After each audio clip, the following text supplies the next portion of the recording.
സഹോദരങ്ങളെ, ബൈബിളിലൂടെ ഒരു തീർത്ഥാടനമെന്ന ബൈബിൾ പഠന പരമ്പരയുടെ പുത്തൻ എപ്പിസോഡിലേക്ക് ഏവർക്കും സ്നേഹ സ്വാഗതം.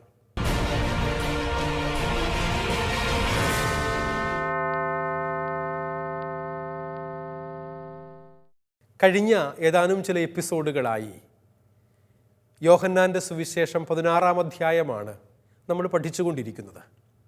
16-ാം അധ്യായത്തിൻ്റെ ആദ്യത്തെ 7 വാക്യങ്ങളുടെ പഠനം 2 ഘട്ടങ്ങളിലായി നമ്മൾ നടത്തിക്കഴിഞ്ഞു. ഒന്നാം ഭാഗത്ത് 1 മുതൽ 4 വരെയുള്ള വചനഭാഗം കർത്താവ് നൽകുന്ന മുന്നറിയിപ്പ് നമ്മൾ കണ്ടു. കർത്താവിൻ്റെ ദൃശ്യ സാന്നിധ്യമില്ലാതായി കഴിയുമ്പോൾ, പീഡനങ്ങളും ബുദ്ധിമുട്ടുകളും വരുമ്പോൾ എപ്രകാരമാണ് വിശ്വാസത്തിൽ അടിയുറച്ച് നിൽക്കേണ്ടത് എന്ന് ഈശോ പഠിപ്പിച്ചു. അതിനുശേഷം 5 മുതൽ 7 വരെയുള്ള വാക്യങ്ങളിൽ പരിശുദ്ധാത്മാവിൻ്റെ മിശിഹായിലുള്ള സാന്നിധ്യത്തെക്കുറിച്ച് നമ്മൾ മനസ്സിലാക്കി. അതിൻ്റെ 3-ാം ഭാഗമാണ് നമ്മളിപ്പോൾ ഈ ക്ലാസ്സിൽ പഠിക്കുന്നത്.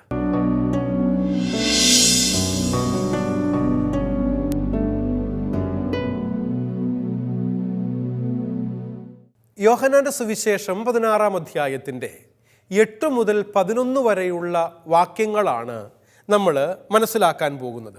ആ വചനഭാഗം നമുക്ക് ആദ്യം ഒന്ന് വായിച്ചു കേൾക്കാം. ബൈബിള് കരുതിയിട്ടുള്ള എല്ലാവരും കൈകളിലെടുക്കണേ, തുറന്നു നോക്കണം, ബൈബിൾ എന്നോടൊപ്പം വായിക്കണം. അവൻ വന്ന് പാപത്തെക്കുറിച്ചും നീതിയെക്കുറിച്ചും ന്യായവിധിയെക്കുറിച്ചും ലോകത്തെ ബോധ്യപ്പെടുത്തും. അവർ എന്നിൽ വിശ്വസിക്കാത്തതിനാൽ പാപത്തെക്കുറിച്ചും ഞാൻ പിതാവിൻ്റെ അടുക്കലേക്ക് പോകുന്നതുകൊണ്ടും നിങ്ങൾ ഇനിമേലിൽ എന്നെ കാണുകയില്ലാത്തതുകൊണ്ടും നീതിയെക്കുറിച്ചും ഈ ലോകത്തിൻ്റെ അധികാരി വിധിക്കപ്പെട്ടിരിക്കുന്നതിനാൽ ന്യായവിധിയെക്കുറിച്ചും. നമ്മുടെ കർത്താവായ മിശിഹായിക്ക് സ്തുതി. പ്രിയപ്പെട്ടവരെ, യോഹന്നാൻ്റെ സുവിശേഷം 16-ാം അധ്യായത്തിൻ്റെ 8 മുതൽ 11 വരെയുള്ള ഈ വചനഭാഗം ബോധ്യപ്പെടുത്തുന്ന പരിശുദ്ധാത്മാവിനെ കുറിച്ചാണ് നമ്മൾ മനസ്സിലാക്കുന്നത്. 5 മുതൽ 15 വരെയുള്ള വചനഭാഗത്തിന് പരിശുദ്ധാത്മാവിൻ്റെ പ്രവർത്തനങ്ങളെന്നാണ് ബൈബിളിൽ നമ്മൾ കാണുന്ന ടൈറ്റിൽ. എന്നാൽ നമ്മൾ 5 മുതൽ 7 വരെയുള്ള വചനഭാഗത്തിന് മിശിഹായിലുള്ള പരിശുദ്ധാത്മ സാന്നിധ്യത്തെക്കുറിച്ചുള്ള ടൈറ്റിൽ നമ്മൾ മനസ്സിലാക്കി. അതിനുശേഷമാണ് 8 മുതൽ 11 വരെയുള്ള അധ്യായങ്ങൾക്ക് ബോധ്യപ്പെടുത്തുന്ന പരിശുദ്ധാത്മാവ് എന്ന ടൈറ്റിലിൽ നമ്മൾ ഈ വചനഭാഗം മനസ്സിലാക്കുന്നത്, പഠിക്കുന്നത്.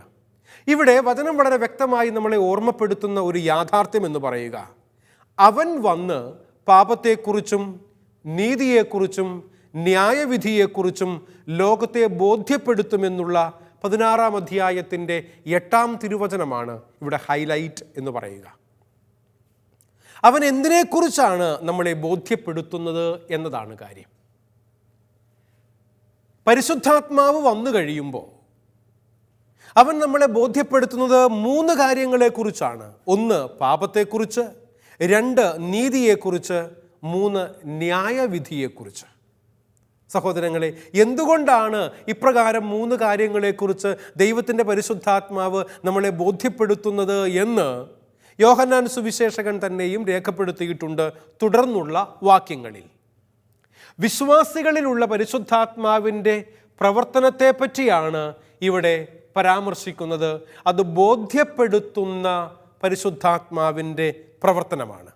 ഞാനും നിങ്ങളും പരിശുദ്ധാത്മാവിനെ സ്വീകരിച്ചു കഴിഞ്ഞാൽ, ആത്മീയ ജീവിതം നയിക്കുന്നവരാണെങ്കിൽ പരിശുദ്ധാത്മാവ് നമ്മളെ ചില കാര്യങ്ങൾ ബോധ്യപ്പെടുത്തിക്കൊണ്ടേയിരിക്കും. ലിവ് ഇൻ ദ സ്പിരിറ്റ് എന്ന് പറയാറുണ്ട്. എന്ന് പറഞ്ഞാൽ ആത്മാവിൽ ജീവിക്കുന്നവരാണെങ്കിൽ ആത്മാവിൻ്റെ നിമന്ത്രണങ്ങൾ എപ്പോഴും നമ്മുടെ ഉള്ളിൽ ഇങ്ങനെ ഉണ്ടായിക്കൊണ്ടേയിരിക്കും. പഴയ നിയമത്തിൽ നമ്മൾ വായിക്കുന്നുണ്ടല്ലോ, ഇതാണ് വഴി, ഇതിലേ പോകുകയെന്ന് ആത്മാവ് നിന്നോട് പറയും.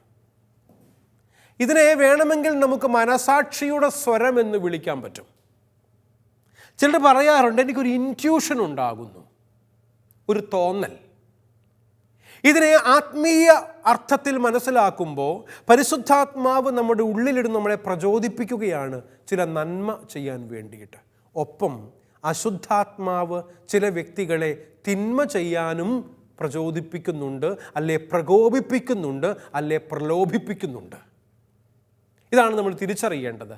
നന്മയും തിന്മയും തിരിച്ചറിയുക എന്ന് പറയുന്നതോടൊപ്പം പരിശുദ്ധാത്മാവിനെയും അശുദ്ധാത്മാവിനെയും തിരിച്ചറിയാനും പ്രിയ സഹോദരങ്ങളെ നമുക്ക് സാധിക്കേണ്ടതുണ്ട്.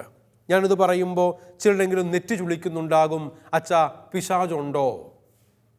സംശയം തോന്നുന്നില്ലേ? പിശാചുണ്ടോ? ദൈവശാസ്ത്രപരമായി വളരെ വ്യക്തതയോടുകൂടി തന്നെ കത്തോലിക്ക തിരുസഭ പഠിപ്പിക്കുന്നു, പിശാച് എന്നത് ഉണ്ട്. അതെന്തെങ്കിലും ഒരു മൂർത്തമായ രൂപമല്ല.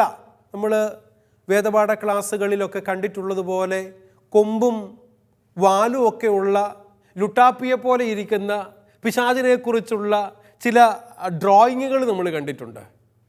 അത് ഏത് രൂപമാണ് എന്നുള്ളതല്ല, മറിച്ച് പ്രിയപ്പെട്ടവരെ, പിശാചിന് ഒരു രൂപമില്ല എന്ന് പറയുമ്പോൾ പരിശുദ്ധാത്മാവിന് രൂപമില്ലാത്തതുപോലെ അശുദ്ധാത്മാവും രൂപരഹിതമായി നമ്മളെ പ്രലോഭിപ്പിക്കാനും പ്രകോപിപ്പിക്കാനുമായി നമ്മുടെ ഉള്ളിലുണ്ട്, നമ്മുടെ ചുറ്റുമുണ്ട്, നമ്മുടെ ഇടയിലുണ്ട്. പരിശുദ്ധാത്മ സാന്നിധ്യമുള്ളതുപോലെ തന്നെ അശുദ്ധാത്മാവിൻ്റെ സാന്നിധ്യവുമുണ്ട്. ഇതിനെ വിവച്ഛേദിച്ചറിയുക. അതുകൊണ്ടാണ് പരിശുദ്ധാത്മാവിൻ്റെ ഗിഫ്റ്റുകളിൽ the discernment of the spirit എന്ന ഒരു ഗിഫ്റ്റിനെ കുറിച്ച് പറയുന്നുണ്ട്. Discernment of the spirit.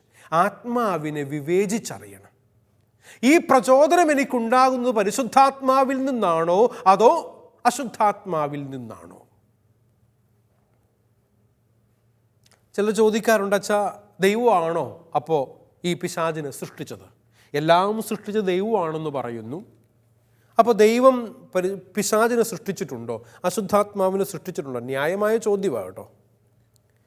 ഉത്തരം ദൈവശാസ്ത്രപരമാണ്.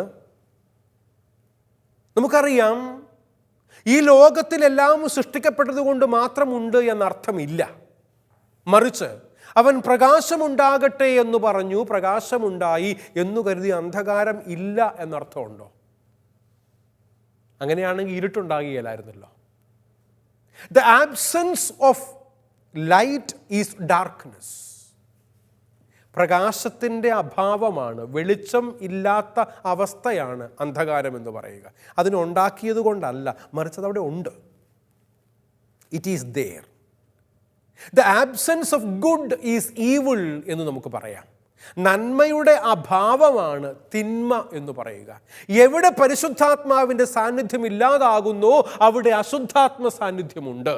അതുകൊണ്ടാണ് ആരുടെയെങ്കിലും ഒരാളിൽ നിന്നും ഒരു പിശാചിനെ പുറത്താക്കി കഴിഞ്ഞാൽ അവൻ മുറി അടിച്ച് വൃത്തിയാക്കി പരിശുദ്ധാത്മാവിനെ കൊണ്ട് നിറച്ചില്ല എങ്കിൽ തന്നേക്കാൾ വീര്യമുള്ള 7 അശുദ്ധാത്മാക്കളുമായി അവൻ തിരിച്ചു വരികയും നിന്നിൽ കയറിക്കൂടുകയും ചെയ്യും. അവൻ്റെ പിന്നീടുള്ള സ്ഥിതി ആദ്യത്തെ സ്ഥിതിയേക്കാൾ കൂടുതൽ മോശമായിരിക്കും എന്ന് വചനം പറയുന്നതിൻ്റെ കാരണം ഇതാണ്. പിടികിട്ടിയോ? എന്ന് പറഞ്ഞാൽ നമ്മുടെ ഉള്ളിൽ പരിശുദ്ധാത്മ സാന്നിധ്യമില്ലെങ്കിൽ ഇറ്റ് കനോട്ട് ബി വെയ്ക്കൻഡ് എന്നുള്ളതാണ്. ഒന്നുമില്ലാത്തൊരവസ്ഥ ഇല്ല. പരിശുദ്ധാത്മാവില്ലെങ്കിൽ അവിടെ നേരെ ഓപ്പോസിറ്റ് ശക്തി കയറിയിരിക്കും. അതുകൊണ്ടാണ് ഇരിക്കേണ്ടവൻ ഇരിക്കേണ്ടടുത്തിരുന്നില്ലെങ്കിൽ അവിടെ ആര് കയറിയിരിക്കുന്ന പറയുന്നേ? നാട്ടുംപുറങ്ങളിലുള്ള ഒരു ചൊല്ലല്ലേ അത്. പരിശുദ്ധാത്മാവിലുള്ള ജീവിതം നയിക്കാൻ ഞാനും നിങ്ങളും പരിശ്രമിക്കുന്നില്ല എങ്കിൽ അവിടെ അശുദ്ധാത്മ സാന്നിധ്യമുണ്ടാകും. അത് ദൈവം സൃഷ്ടിച്ചതുകൊണ്ടല്ല, മറിച്ച് പരിശുദ്ധാത്മ സാന്നിധ്യം ഞാൻ ബോധപൂർവം വേണ്ടെന്ന് വെക്കുന്നത് കൊണ്ടാണ്. മാമോദീസായിലൂടെ നിനക്ക് ലഭിച്ച പരിശുദ്ധാത്മാവിനെ, ക്രിസ്തുവിലുള്ള വിശ്വാസത്തിലൂടെ നീ നവീകരിക്കുന്ന പരിശുദ്ധാത്മാവിനെ, വിശുദ്ധ കുർബാനയിലൂടെ, പരിശുദ്ധ കുംഭസാരത്തിലൂടെ, കൂദാശകളുടെ സ്വീകരണങ്ങളിലൂടെ പരിശുദ്ധാത്മ സാന്നിധ്യം നിനക്ക് ആവർത്തിച്ച് മനസ്സിലാക്കാനായി സാധിക്കും. എന്നാൽ ഈ ഒരു ബോധ്യത്തിലേക്ക് നമ്മൾ വളരുക എന്നുള്ളത് പ്രധാനപ്പെട്ട കാര്യമാണ്. ലോകത്തെ ബോധ്യപ്പെടുത്തുന്ന ഒരു പ്രവർത്തനമാണ് പരിശുദ്ധാത്മാവിൻ്റേത്. ബോധ്യപ്പെടുത്തുക എന്ന് ഇവിടെ വിവർത്തനം ചെയ്യപ്പെട്ടിരിക്കുന്നത് മൂലഭാഷയായ ഗ്രീക്കിലെ എലൈക്കെയിൻ എന്ന വാക്കാണ്. നമുക്കറിയാം, ബൈബിൾ എഴുതപ്പെട്ട 2 ഭാഷകൾ, പഴയ നിയമം ഹീബ്രു ഭാഷയിലും പുതിയ നിയമം ഗ്രീക്ക് ഭാഷയിലുമാണ്. ചില വാക്കുകൾ അരമായിക് ഭാഷയിൽ കാണപ്പെടുന്നുണ്ട് പുതിയ നിയമത്തിൽ. കാരണം യേശു കർത്താവ് സംസാരിച്ചിരുന്ന ഭാഷ അരമായിക് ഭാഷയാണ് എന്നതാണ് കാരണം. യോഹന്നാൻ സുവിശേഷകൻ തൻ്റെ സുവിശേഷം എഴുതിയിരിക്കുന്നത് പ്രധാനമായും ഗ്രീക്ക് ഭാഷയിലാണ് എന്നതാണ് ചരിത്രകാരന്മാരുടെയും ബൈബിൾ പണ്ഡിതന്മാരുടെയും അനുമാനം. അതുകൊണ്ട് തന്നെയും ഗ്രീക്ക് മൂലഭാഷയിൽ എലൈക്കെയിൻ എന്ന ഒരു വാക്കാണ് ബോധ്യപ്പെടുത്തുക എന്ന് മലയാളത്തിൽ വിവർത്തനം ചെയ്യപ്പെട്ടിരിക്കുന്നത്. സാധാരണ ഇത് കോടതിയിൽ എതിരാളികളെ കുറ്റപ്പെടുത്തുന്ന അഥവാ പ്രതിക്കൂട്ടിലാക്കുന്ന ഗവൺമെൻറ് ഉദ്യോഗസ്ഥൻ്റെ നടപടിയെ സൂചിപ്പിക്കുന്ന വാക്കായിട്ടാണ് എലേക്കെയിൻ എന്ന വാക്ക് ഒരു ജുറിഡിക്കൽ ടെർമിനോളജി ആയിട്ടാണ് ഉപയോഗിക്കപ്പെട്ടിരുന്നത്. കോടതികളിൽ ഉപയോഗിക്കപ്പെടുന്ന വാക്കാണ്. വക്കീലന്മാർ വാദത്തിനിടയിൽ പറയുന്നൊരു വാക്കായിട്ടാണ് ഗ്രീക്ക് ഭാഷയിൽ എലേക്കെയിൻ എന്ന വാക്ക് ഉപയോഗിച്ചിരുന്നത്. എന്നാൽ അത് നമ്മൾ മലയാളത്തിലേക്ക് ട്രാൻസ്ലേറ്റ് ചെയ്ത് കഴിയുമ്പോൾ അതിൻ്റെ പദാർത്ഥത്തെ ബോധ്യപ്പെടുത്തുക എന്ന അർത്ഥത്തിലാണ് ഞാനും നിങ്ങളും നിത്യജീവിതത്തിൽ, അത് കോടതി വ്യവഹാര ഭാഷയിൽ മാത്രമല്ല, നിത്യജീവിതത്തിലും ബോധ്യപ്പെടുക, ബോധ്യപ്പെടുത്തുക എന്ന വാക്കിനെ നമ്മൾ ഉപയോഗിക്കുന്നത്. അതുകൊണ്ട് ലോകത്തിൻ്റെ മുമ്പിൽ പരിശുദ്ധാത്മാവ് സ്വീകരിക്കുന്ന ഒരു കുറ്റപ്പെടുത്തൽ നടപടിയാണ് ഇവിടെ പരാമർശിക്കപ്പെടുന്നത് എന്നത് വ്യക്തമാണ്. പരിശുദ്ധാത്മാവ് നമ്മെ കുറ്റപ്പെടുത്തും.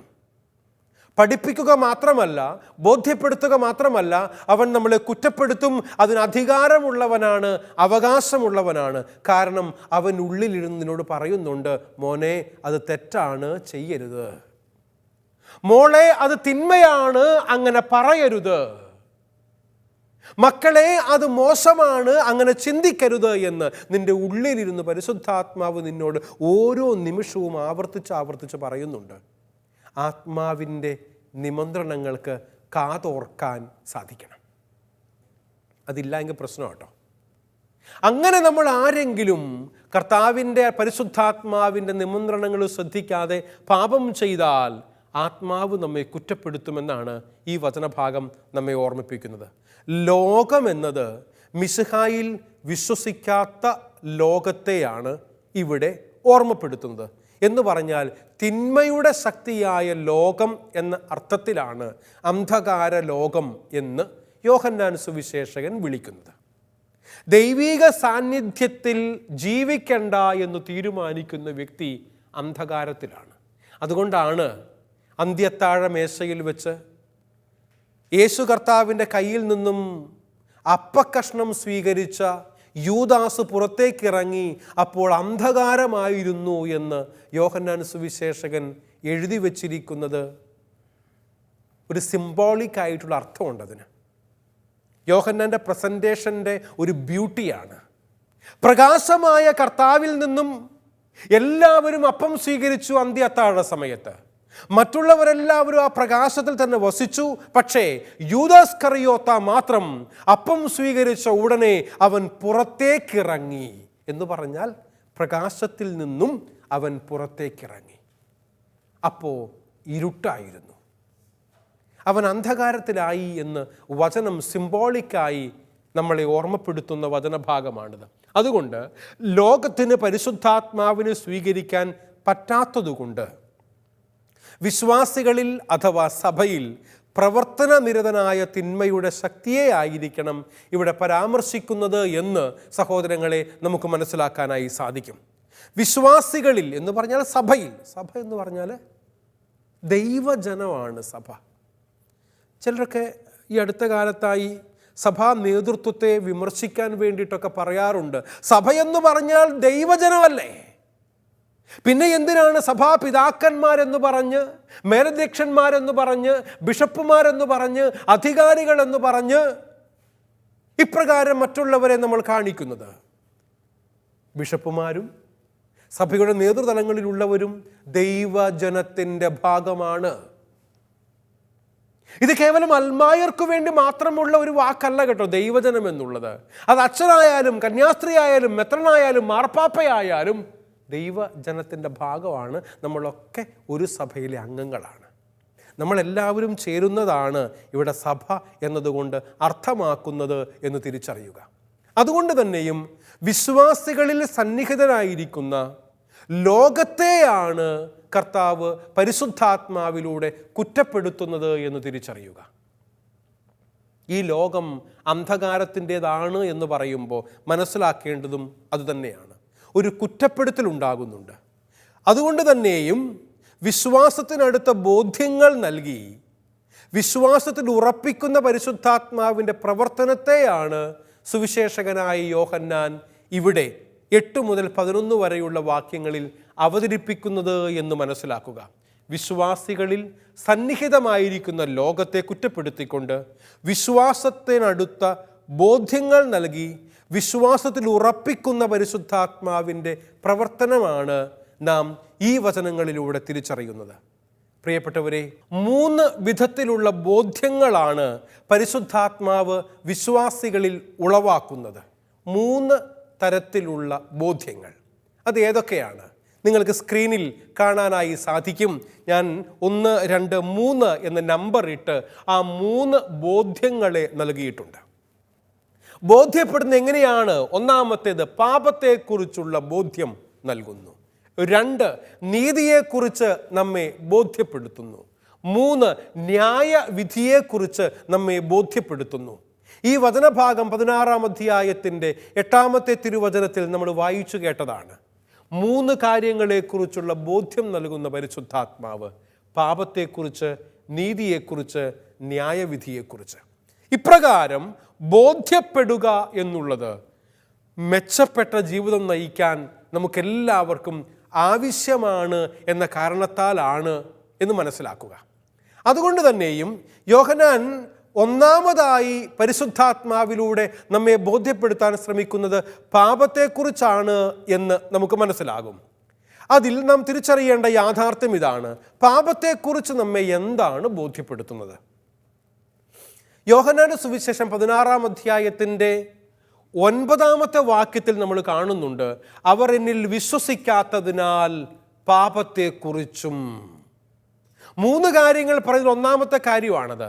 എന്നിൽ വിശ്വസിക്കാത്തതുകൊണ്ട് പാപത്തെക്കുറിച്ച് എന്ന് പറഞ്ഞാൽ യോഹന്നാന്റെ സുവിശേഷ വീക്ഷണം അനുസരിച്ച് വിശ്വാസരാഹിത്യം, വിശ്വാസമില്ലായ്മ പാപമാണ്. എന്താണ് പാപമെന്ന് ചോദിച്ചാൽ അത് വിശ്വാസമില്ലായ്മയാണ് യോഹന്നാന്റെ ദൈവശാസ്ത്ര വീക്ഷണമനുസരിച്ച്. അതുകൊണ്ടാണ് യോഹന്നാന്റെ കാഴ്ചപ്പാടിൽ ഒരു പാപമേ ഉള്ളൂ എന്നാണ് പറയുക. യോഹന്നാന്റെ സുവിശേഷ വീക്ഷണമനുസരിച്ച് ഒരു പാപമേ ഉള്ളൂ, അത് വിശ്വാസമില്ലായ്മയാണ് അഥവാ സ്നേഹം ഇല്ലായ്മയാണ്. മനസ്സിലായോ നിങ്ങൾക്ക്? ഇതിനെക്കുറിച്ച് നമ്മൾ പഠിച്ചിട്ടുണ്ട് കേട്ടോ. 8-ാമത്തെ അധ്യായത്തിൽ 21 മുതൽ 24 വരെയുള്ള വചനങ്ങളിൽ നമ്മൾ വായിച്ച് പഠിച്ച കാര്യമാണ്. ഈശോ മിശിഹായിലൂടെയുള്ള ദൈവത്തിൻ്റെ സ്വയം വെളിപ്പെടുത്തൽ സ്വീകരിച്ച് അനുകൂലമായി പ്രത്യുത്തരിക്കുന്നതാണ് വിശ്വാസം എന്ന് പറയുക. അതുകൊണ്ട് തന്നെ വിശ്വാസമില്ലാത്ത അവസ്ഥ നെഗറ്റീവായിട്ടുള്ള നമ്മുടെ പ്രതിപ്രവർത്തനമാണ്. പോസിറ്റീവായി ഭാവാത്മകമായി പ്രതികരിക്കുക എന്ന് പറഞ്ഞാൽ വിശ്വസിക്കുക എന്നാണ് അർത്ഥം. ദൈവം മിശിഹായിലൂടെ സ്വയം വെളിപ്പെടുത്തിയത് സ്നേഹമായിട്ടായതുകൊണ്ട് വിശ്വസിക്കുന്നവൻ സ്നേഹിക്കുന്നവനായി മാറും. കാരണം ദൈവം സ്നേഹമാണ്. 1 യോഹന്നാൻ 4:8. ദൈവം സ്നേഹമാണ് എന്ന കാരണത്താൽ വിശ്വസിക്കുന്നവൻ ദൈവത്തിലാണ്, അവൻ സ്നേഹത്തിൽ വസിക്കുന്നു എന്നാണ് അർത്ഥം. അതിനാൽ പ്രിയ സഹോദരങ്ങളെ, മനസ്സിലാക്കുക, വിശ്വാസമില്ലായ്മ സ്നേഹമില്ലായ്മയാണ്. അവനെ വിശ്വസിക്കാൻ കൊള്ളില്ല എന്ന് പറയുമ്പോൾ ആത്യന്തികമായി നമ്മൾ അർത്ഥമാക്കുന്നത് എന്താണെന്നറിയാവോ? അവനുമായിട്ട് കൂട്ടുകൂടാൻ കൊള്ളിയാലെന്ന അല്ലേ? നമ്മൾ മറ്റൊരു വാക്കിൽ പറയുന്നുവെന്ന് മാത്രമേ ഉള്ളൂ. അവനുമായി സൗഹൃദത്തിൽ ഏർപ്പെടാൻ പറ്റില്ല, അവനെ ചങ്ങാതിയാക്കാൻ പറ്റില്ല. കാരണം എന്താ? അവനെ വിശ്വസിക്കാൻ കൊള്ളിയല്ല. വിശ്വസിക്കാൻ കൊള്ളുന്നവരോടുകൂടെ കമ്പനി അടിക്കാനാണ്, സൗഹൃദം പങ്കുവയ്ക്കാനാണ് നമുക്കൊക്കെ ഇഷ്ടം. വിശ്വാസമില്ലെങ്കിൽ അതിൻ്റെ അർത്ഥം സ്നേഹമില്ല എന്ന് തന്നെയാണ്. ഈ പാപാവസ്ഥയെക്കുറിച്ച് പരിശുദ്ധാത്മാവിൻ്റെ കുറ്റപ്പെടുത്തൽ വിശ്വാസികളിൽ നടക്കുമ്പോൾ അതവരിൽ പാപബോധമുളവാക്കും. ഈ പാപബോധം അവർക്ക് രക്ഷാകരമായി തീരുകയും ചെയ്യും. അതുകൊണ്ടാണ് അവൻ പാപത്തെക്കുറിച്ച് നമ്മെ പഠിപ്പിക്കുന്നത്. പാപത്തെക്കുറിച്ചുള്ള ബോധ്യം പശ്ചാത്താപത്തിലേക്ക് നയിക്കും. പശ്ചാത്തപിക്കുന്നവന് മാത്രമേ അനുരഞ്ജനമെന്ന കൂദാശ കുമ്പസാരം സ്വീകരിക്കാൻ സാധിക്കുകയുള്ളൂ. അത് നമുക്ക് രക്ഷയ്ക്ക് കാരണമായി തീരും. ഇതിങ്ങനെ ഒരുമിച്ച് പോകുന്ന കാര്യങ്ങളാണ്, ഒന്നിനു പുറകെ മറ്റൊന്നായി. അതുകൊണ്ട് തന്നെയും പാപത്തെക്കുറിച്ച് നിനക്ക് ബോധ്യമില്ല എങ്കിൽ നിനക്ക് പശ്ചാത്തപിക്കുക സാധ്യമല്ല. നിനക്ക് പശ്ചാത്താപമില്ല എങ്കിൽ നീ കുമ്പസാരിക്കുകയല്ല. നീ കുമ്പസാരിച്ചില്ല എങ്കിൽ രക്ഷ പ്രാപിക്കുക അസാധ്യമാണ് എന്ന് ദൈവത്തിൻ്റെ വചനം പ്രിയ സഹോദരങ്ങളെ നമ്മളെ ഓർമ്മപ്പെടുത്തുന്നുണ്ട്. അതുകൊണ്ടാണ് ഒന്നാമതായി പരിശുദ്ധാത്മാവ് നമ്മെ പഠിപ്പിക്കുന്നത് പാപത്തെക്കുറിച്ച്. രണ്ടാമത്തേത് നീതിയെക്കുറിച്ചാണ്. പരിശുദ്ധാത്മാവ് നമ്മെ പഠിപ്പിക്കുന്ന രണ്ടാമത്തെ കാര്യം നീതിയെക്കുറിച്ചാണ്. വചനം പറയുന്നു പാപം എന്നതിനെക്കുറിച്ച്. ശേഷം 16-ാം അധ്യായത്തിൻ്റെ 10-ാം തിരുവചനം, ഞാൻ പിതാവിൻ്റെ അടുക്കലേക്ക് പോകുന്നതുകൊണ്ടും നിങ്ങൾ ഇനിമേൽ എന്നെ കാണുകയില്ലാത്തതുകൊണ്ടും നീതിയെക്കുറിച്ചും. 10-ാമത്തെ വചനം, നീതി എന്ന വാക്ക് യോഹന്നാൻ ശ്ലീഹ ഉപയോഗിക്കുന്നത് വിശുദ്ധി എന്ന അർത്ഥത്തിലാണ്. സ്ക്രീനിൽ നിങ്ങൾക്കത് കാണാനും സാധിക്കും. ഞാൻ എഴുതി വച്ചിട്ടുണ്ട് ആ രണ്ട് വാക്കുകളെക്കുറിച്ചും. നീതി എന്ന വാക്ക് യോഹന്നാൻ ശ്ലീഹ ഉപയോഗിക്കുന്നത് വിശുദ്ധി എന്ന അർത്ഥത്തിലാണ്. കണ്ടോ, നീതി, വിശുദ്ധി. ജോസഫ് നീതിമാനായിരുന്നു എന്ന് പറഞ്ഞാൽ അതിൻ്റെ അർത്ഥം അവൻ വിശുദ്ധനായിരുന്നു എന്നാണ് ബൈബിൾ അർത്ഥമാക്കുന്നത്. നമ്മുടെ ഇടയിൽ നീതിമാന്മാരായി ജീവിക്കുന്നവർ വിശുദ്ധരാണ് എന്ന് വിശുദ്ധ ബൈബിളിൻ്റെ വാക്യങ്ങളുടെ അർത്ഥത്തിൽ നമുക്ക് മനസ്സിലാക്കാൻ വേണ്ടി സാധിക്കും. നീതിയോടുകൂടെ ജീവിക്കുക, നീതി കൊടുക്കുന്നവരായി, നീതി ഉള്ളവരായി ജീവിക്കുക. അനീതിപരമായി ജീവിക്കുന്നവർ അശുദ്ധിയിൽ ജീവിക്കുന്നവരാണ്. അതുകൊണ്ട് തന്നെയും പ്രിയ സഹോദരങ്ങളെ തിരിച്ചറിയുക, ദൈവികമായി കൃപാവരത്തെ സ്വീകരിക്കുന്നവർ 1-ാം ലേഖനത്തിൽ ഇങ്ങനെ എഴുതിയിരിക്കുന്ന ഒരു വചനം നമ്മൾ കാണുന്നുണ്ട്. യോഹന്നാൻ 1-ാം ലേഖനത്തിൻ്റെ 2-ാം അധ്യായം 29-ാമത്തെ വാക്യം, അവൻ നീതിമാനാണെന്ന് നിങ്ങൾക്കറിയാമെങ്കിൽ നീതി പ്രവർത്തിക്കുന്ന ഏവനും അവനിൽ നിന്ന് ജനിച്ചവനാണെന്ന് നിങ്ങൾക്ക് തീർച്ചയാക്കാം. നീതി ദൈവത്തിൽ നിന്നും വരുന്നു, അപ്രകാരം നീതിയിൽ ജീവിക്കുന്നവർ വിശുദ്ധരായിരിക്കും. ദൈവത്തിൽ നിന്നുള്ള ഒരു ജനനവും പുത്രത്വവും പിന്നീട് വിശദീകരിക്കുമ്പോൾ അദ്ദേഹം തുടർന്നു പറയുന്ന ഒരു വാക്യമുണ്ട്. 1 യോഹന്നാൻ 3-ാം അധ്യായം 3-ാം തിരുവചനം, ഈ പ്രത്യാശയുള്ളവൻ അവിടുന്ന് പരിശുദ്ധനായിരിക്കുന്നത് പോലെ തന്നെ വിശുദ്ധനാക്കുന്നു എന്ന വചനം നമ്മളെ ഓർമ്മപ്പെടുത്തുന്നു. അതുകൊണ്ട് നീതി നമ്മെ വിശുദ്ധിയിലേക്ക് നയിക്കും. അതുകൊണ്ടാണ് നീതിയെക്കുറിച്ച് പരിശുദ്ധാത്മാവ് നമ്മളെ ഓർമ്മപ്പെടുത്തുന്നത്. വീണ്ടും നീതിമാനായ മിശിഹായെ അവതരിപ്പിച്ചുകൊണ്ട് വചനം പറയുന്നു. 1 യോഹന്നാൻ 3-ാം അധ്യായം 5-ാം തിരുവചനം സ്ക്രീനിൽ നിങ്ങൾക്ക് കാണാം. പാപങ്ങൾ എടുക്കാൻ വേണ്ടിയാണ് അവൻ പ്രത്യക്ഷനായതെന്ന് നിങ്ങൾ അറിയുന്നു, കാരണം അവനിൽ പാപമില്ല. പാപം ഏറ്റെടുക്കാൻ വേണ്ടിയിട്ടാണ് അവൻ ഈ ലോകത്തിലേക്ക് വന്നത്, പ്രത്യക്ഷനായത്, കുരിശിൽ മരിച്ചത്. അതുകൊണ്ട് ഈശോയുടെ നീതി അവിടുത്തെ പാപമില്ലായ്മയാണ് എന്ന് പറഞ്ഞാൽ അവൻ്റെ പരിശുദ്ധിയാണ്.